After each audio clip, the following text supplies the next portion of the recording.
No ar, programa O Poder da Palavra. O Poder da Palavra. Com a apresentação de Rodolfo Godoy.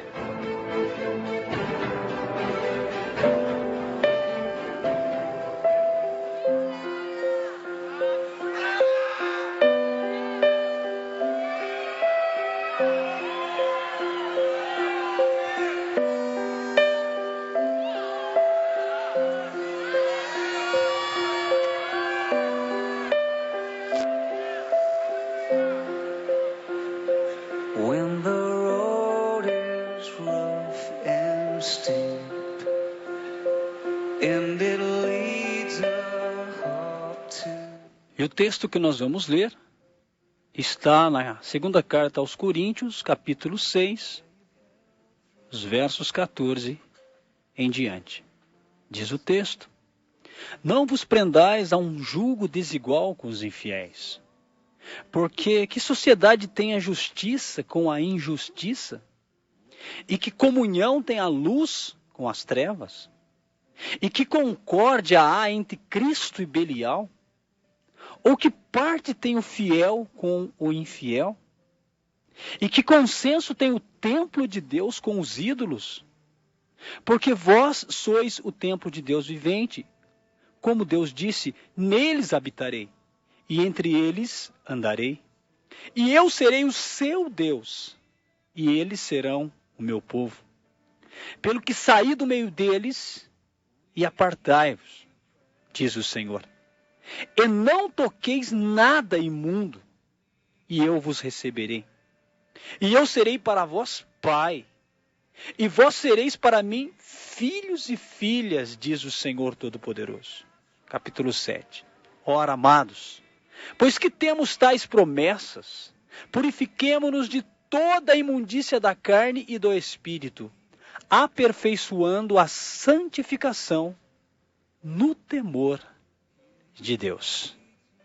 Primeira carta aos Coríntios, capítulo 6, os versículos 14 ao 18, e depois o capítulo 7, versículo 1.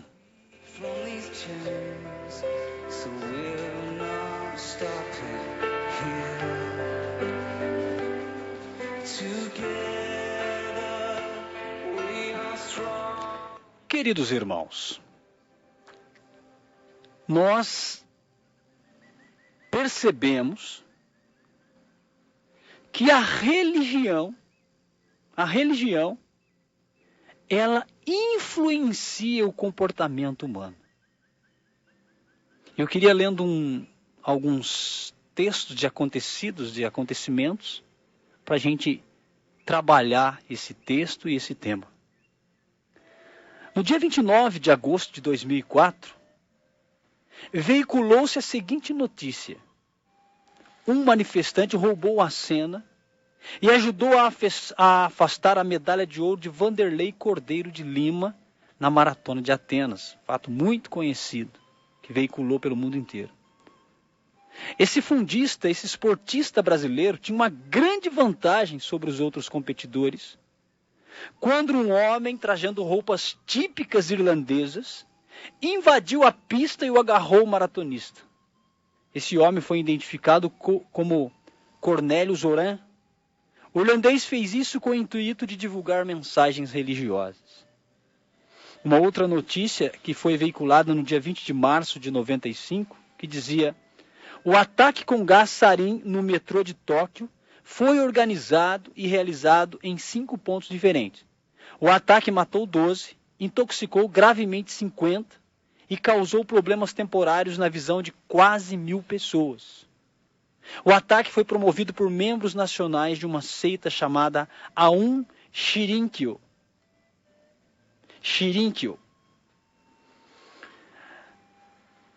E nós, meus irmãos, poderíamos citar muitos outros eventos, outros acontecimentos cometidos por grupos religiosos.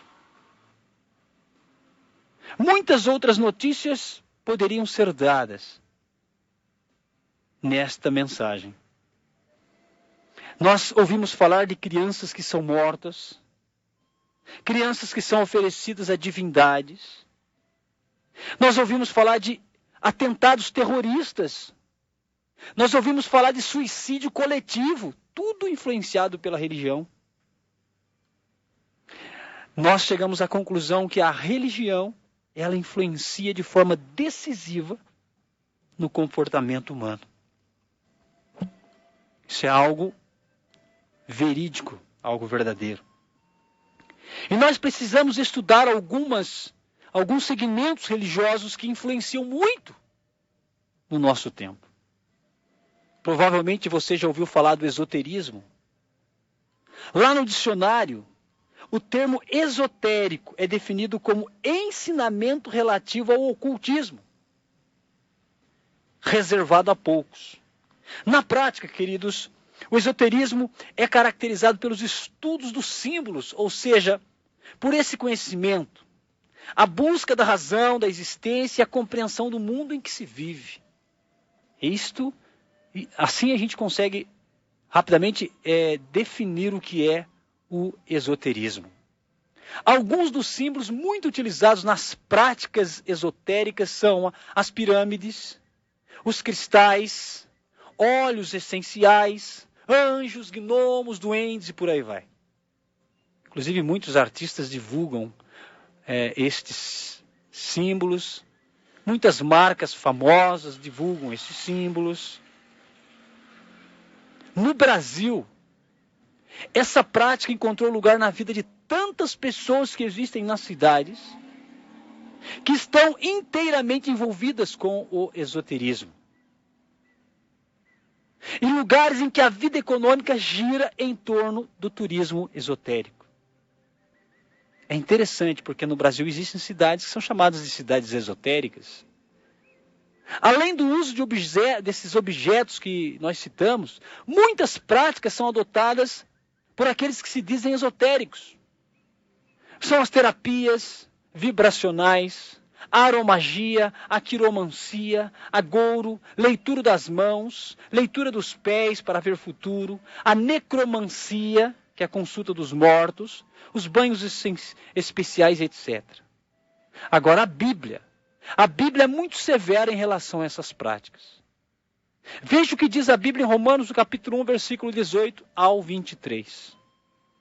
O apóstolo Paulo escreve: portanto, a ira de Deus é revelada dos céus contra toda a impiedade e injustiça dos homens que suprimem a verdade pela injustiça. Pois o que de Deus se pode conhecer é manifesto entre eles, porque Deus lhes manifestou. Pois desde a criação do mundo, os atributos invisíveis de Deus, seu eterno poder, a sua natureza divina, têm sido vistos claramente, sendo compreendidos por meio das coisas criadas, de forma que tais homens são indesculpáveis, porque tendo conhecido a Deus, não o glorificaram como Deus. Nem lhe renderam graças, mas os seus pensamentos tornaram-se fúteis e o coração insensato deles obscureceu-se.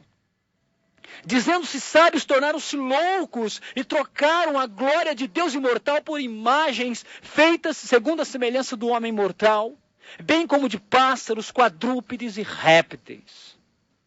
Já em Deuteronômio, no capítulo 18, verso de 10 a 12, diz o seguinte: não permitam que se ache alguém entre vós que queime em sacrifício seu filho ou sua filha, que pratique adivinhação, ou se dedique à magia, ou faça presságios, ou pratique feitiçaria, ou faça encantamentos, que seja médium, que consulte espíritos ou consulte os mortos. O Senhor tem repugnância por quem pratica essas coisas. E é por causa dessas abominações que o Senhor, o seu Deus, vai expulsar aquelas nações da presença de vocês. Permaneçam inculpáveis perante o Senhor, seu Deus. Tem mais passagens, meus irmãos. Em Daniel, no capítulo 2, nos versículos 27 e 28, está escrito que ninguém tem o poder de revelar os mistérios, mas apenas Deus revela os mistérios. Em Hebreus, no capítulo 1, versículo 3 e 4, está escrito que Jesus é superior aos anjos e herdou maior nome do que todos eles. Então nós concluímos, meus irmãos, que à luz da Bíblia, que o Senhor repudia o uso de objetos feitos pelo homem como se fossem Deus, que desagradam ao Senhor as magias realizadas de qualquer espécie, e que o único que é digno de toda honra e toda glória é o Senhor. Não são os anjos, não são os gnomos, não são os duendes. Sabe, meus irmãos, nós precisamos pensar um pouco sobre a influência esotérica que vai penetrando sorrateiramente dentro das casas, dos lares, através de livros, revistas, de músicas, de novelas, filmes, de artesanato, símbolos esotéricos que enfeitam nossas casas. Nós precisamos refletir a respeito do que Deus determina sobre essas práticas. Nós precisamos tomar uma decisão de repudiar esse tipo de prática e não aceitar que entre em nossas casas. Nós sabemos que a superstição ou as superstições, elas realmente estão enculturadas no nosso país. Superstição é um sentimento religioso, baseado no temor ou na ignorância, e que induz a admitir falsos deveres, a recear coisas fantásticas, a crer em presságios tirados de fatos apenas fortuitos. São tantos os exemplos de superstições adotadas no nosso Brasil. Se a gente prestar um pouquinho de atenção, meu querido, nós vamos ver que a maior parte dos jogadores de futebol só entra em campo com o pé direito. Já viu isso? Nós vamos perceber que gente muito famosa evita usar roupas com cores escuras. Verá que pessoas que ganharam alguma coisa trajando uma determinada roupa sempre usam a mesma roupa em ocasiões especiais. Quantas pessoas que vão entrar numa fábrica, no seu emprego, e se benzem fazendo o sinal da cruz? Então no povo está arraigada muita crença supersticiosa. Veja, o trevo de 4 folhas, estes chaveirinhos feitos de pata de coelho. Quantas pessoas que têm receio de casar-se em agosto. Quantas pessoas que usam determinadas pulseiras, colares. Quantas pessoas têm medo de gato preto, de passar embaixo de escadas. Superstições. Então, meu irmão, crer em uma superstição é desviar os olhos daquele que pode todas as coisas. Acreditar que casar em agosto dá azar é o mesmo que dizer que Deus está ausente durante esse mês e não poderá abençoar aqueles que o buscarem com o coração sincero durante esse período. Acreditar que uma pata de coelho que já morreu pode livrar alguém de alguma coisa ruim é afirmar que Deus é menor do que esse simples objeto. Diz o Salmo 121 que o protetor é o Senhor dos céus e da terra. Ele é quem não dorme e protege os seus desde agora e para sempre. Existe uma maneira de se libertar completamente das superstições. É quando a pessoa conhece a verdade. João capítulo 8, versículo 32. E quando ela conhece a verdade, em João capítulo 8, versículo 32, vamos lá. O que é que diz em João capítulo 8, verso 32? Diz o texto. Aleluia.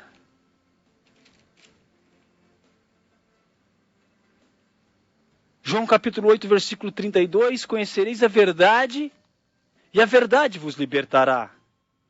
Então, quando a pessoa conhece a verdade, e essa verdade o liberta, essa pessoa é liberta das superstições. E ela abandona todo tipo de prática que fez parte da vida dela antes de conhecer a Cristo. A palavra de Deus está repleta de afirmações que garantem que toda confiança deve ser depositada em Deus. O Salmo 46, versículo 1 afirma que Deus é o nosso refúgio e fortaleza, Em Romanos 8,31, Paulo diz: se Deus é por nós, quem será contra nós? Meu irmão, ser livre das superstições faz a pessoa andar, faz a pessoa crescer espiritualmente.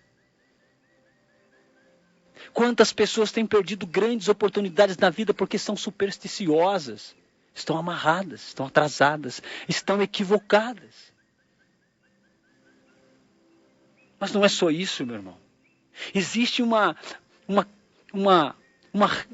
segmento religioso denominado pluralismo. Pluralismo consiste em não acreditar em verdades absolutas. Uma pessoa que é adepta dessa doutrina acredita que a verdade é relativa. Assim como se dizia que todos os caminhos levavam a Roma, dizem por aí que todos os caminhos levam a Deus. Sabe, meu irmão, a doutrina pluralista valida conceitos divergentes, como se isso fosse possível. É certo, por exemplo, que no pluralismo político, algumas verdades podem ser relativas, ou seja, duas teorias econômicas diferentes e divergentes podem chegar a um mesmo ponto de sucesso financeiro de uma empresa. Mas isso não pode acontecer nas questões religiosas. Deus sempre exigiu exclusividade. E a Bíblia mostra que só existe um Deus e o único mediador entre Deus e os homens, que é Jesus Cristo. Então a pessoa que é salva em Jesus Cristo, uma pessoa que acredita na validade da Bíblia, nos ensinos tão somente da Sagrada Escritura, ela não pode dizer que uma pessoa que acredita no purgatório, uma pessoa que acredita que as procissões podem lhe render algum benefício espiritual, que as indulgências da igreja de Roma podem apagar pecados, isso é mentira. Não dá para se compactuar com essa doutrina. Nós não podemos acreditar na doutrina da reencarnação, meu querido. Ela é contra a doutrina bíblica. Não há comunhão. Então a verdadeira doutrina, ou o verdadeiro Deus, é um só e é exclusivo. Deus é único. Só existe um único mediador entre Deus e os homens, que é Cristo Jesus. 1 Timóteo 2:5. Não há outro. Não há uma santa intercessora, mediadora nesse país. Só Jesus é o mediador nesse país. Vários textos bíblicos mostram o desejo divino de receber a devoção exclusiva. Em Êxodo 20, de 1 a 3, Deus diz a Israel que a nação não devia ter nenhum Deus além do Deus verdadeiro. Então Josué fez uma separação entre aqueles que serviam a outro Deus e a sua própria postura de servir unicamente Deus. Paulo fala que servir a outros deuses é voltar a ser escravo. E Cristo se intitula o caminho, a verdade e a vida, João 14:6. Então essa frase que diz que todos os caminhos levam a Deus é uma grande mentira. E muitas religiões pregam a paz, o perdão, o amor ao próximo. Isso é muito bonito. Isso é muito louvável. Mas o único que pode salvar e levar para o céu é Jesus Cristo. O único que pode resgatar a vida do pecador e colocá-lo em pé é Jesus Cristo. Ninguém mais pode fazer isso. Nenhum desses tais profetas do nosso tempo, nenhum desses segmentos religiosos do nosso tempo podem fazer isso. Só Jesus Cristo. Mas o pior de todos é o ecumenismo. Ecumenismo é um movimento que busca a unidade entre as igrejas cristãs. Existe até o chamado macroecumenismo, que defende a unidade entre todas as religiões. Para defender de fato o ecumenismo, é necessário também ser adepto do pluralismo, pois esses dois conceitos estão intimamente ligados. Vamos entender esse processo por meio das seguintes considerações. As pessoas de diversas e diferentes crenças religiosas podem viver em paz e com respeito. Trabalhar juntas, frequentar a mesma sala de aula, dividir o mesmo espaço em um restaurante e até fazer parte de uma mesma família. Ou seja, que tem pais de uma religião e filhos de outra. Podem até participar de movimentos pela paz, pela união entre os povos, de obras sociais, podem. Por exemplo, vários alunos de uma sala de aula podem fazer uma campanha de arrecadação de alimentos e levar juntos os mantimentos a um asilo, podem. São pessoas de religiões diferentes fazendo bem juntas, ok, isso a gente entende. Agora, uma coisa é respeitar e conviver, outra coisa bem diferente é aceitar que todas as religiões levam a Deus, porque isso é uma mentira. Assim, meu querido, um crente pode e deve respeitar as crenças do outro, mas não devem, sob hipótese alguma, concordar com as crenças que vão contra a palavra de Deus. Muitas religiões fazem o bem, ajudam os necessitados, no entanto, só há um caminho que nos liga a Deus, e esse caminho é Jesus Cristo. E sua revelação completa e suficiente é a Bíblia Sagrada. Paulo, ao perceber que existiam pessoas tentando perverter o Evangelho de Cristo, escreveu aos Gálatas: ainda que um anjo do céu pregue um evangelho diferente daquele que lhe pregamos, que seja amaldiçoado. Meus irmãos, há muitas pessoas equivocadas, muitas pessoas sendo levadas para a mídia e falando mentiras. Muitas pessoas falando aquilo que não conhecem. A doutrina bíblica é exclusiva, é única. Nós não podemos adulterar a palavra como alguns têm feito. Paz do Senhor, irmão. O importante é que a gente é irmão. Como que é irmão? Como nós podemos ser irmãos em Cristo se acreditamos em coisas diferentes? Se professamos doutrinas diferentes? Acaso Deus é ignorante? Acaso Deus, ele abandonou a sua palavra? Acaso Deus ignora a sua própria palavra, contradiz a sua própria palavra? Não, meus irmãos. Não há comunhão entre Cristo e Belial. Se uma doutrina ela divulga ensinamentos contrários à doutrina bíblica, ela está errada. Ela está equivocada. Por isso, nós entendemos que é inquestionável a influência da religião na vida das pessoas, sejam crentes ou não. Agora, para cada um dos crentes é necessário que nós precisamos estar atentos. Nós somos desafiados, meus irmãos. Estar atento a tudo que entra nas nossas casas, a tudo que tem influenciado as pessoas, especialmente jovens, adolescentes e crianças. Temos que ter a Bíblia como nosso livro primeiro. Temos que ter a Bíblia como um alimento da perseverança, como uma ferramenta para refutar os ataques de Satanás.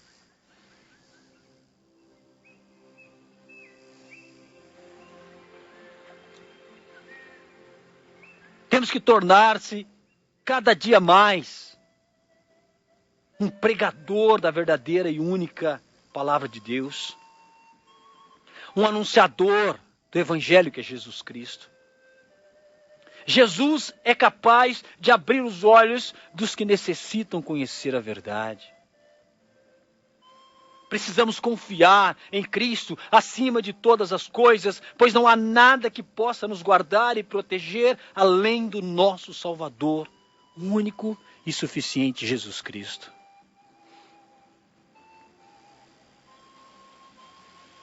Em tempos que nós estamos, que são fins, nós estamos nos fins dos tempos.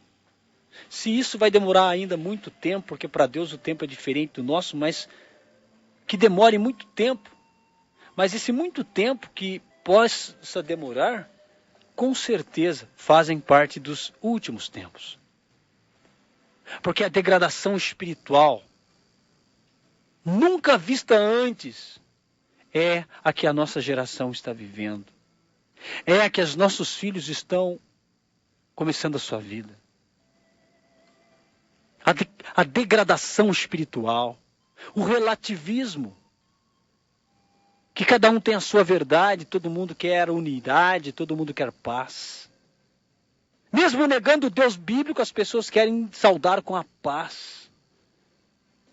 Mesmo negando a suficiência de Cristo, as pessoas querem ter comunhão entre as religiões. Mas isso é impossível. Certa vez, a Bíblia diz que os homens tentaram fazer isso. Tentaram construir uma torre que atingisse o céu. Tentaram unificar pelo seu próprio esforço. Tentaram fazer o homem chegar ao céu pelo seu próprio esforço, criando uma torre. Nós conhecemos muito bem a história da Babilônia, aonde Deus confundiu a língua daquelas pessoas e eles não tiveram um êxito naquela empreitada. Meu irmão, não se chega ao céu de qualquer jeito. Não se chega ao céu com um pensamento relativista. Não se chega ao céu simplesmente tentando unir as religiões, dizendo que todas elas levam a Deus. Não, meu irmão. A própria Bíblia refuta falsas religiões. Como podemos nós termos comunhão com falsas religiões se o próprio Deus refuta, se a própria Bíblia, ela refuta, ela não aceita, ela pede para que a gente renuncie tais ensinamentos. E o pior de tudo, o ecumenismo hoje é uma grande ferramenta de Satanás, tentando unir as denominações cristãs, sabendo que nos nossos dias há muitas denominações que se dizem cristãs, mas que no seu dia a dia não são cristãs, não são autênticas, não há comunhão entre elas. Não dá para ser uma só. Não basta ter um nome bonito, não basta ter alguém gritando lá e falando versículos bíblicos, não basta ter pessoas testemunhando dizendo que Deus curou, dizendo que conseguiu a prosperidade, não basta isso.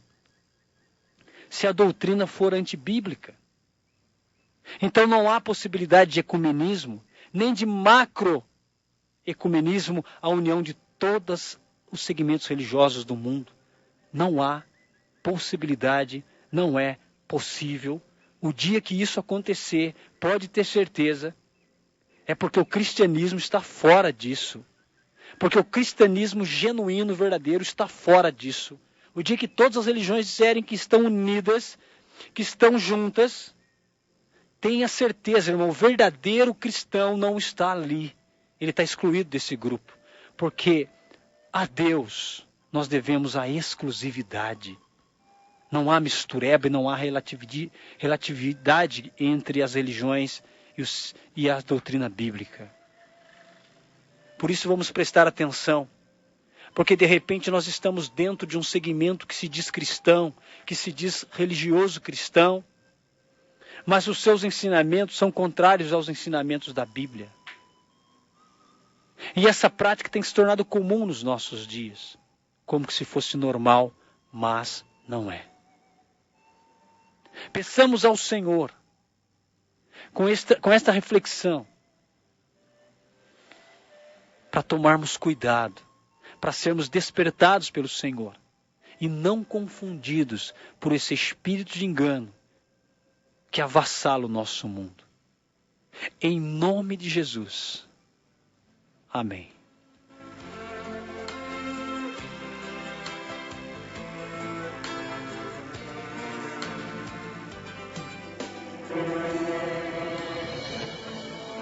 No ar, programa O Poder da Palavra. O Poder da Palavra. Com a apresentação de Rodolfo Godoy.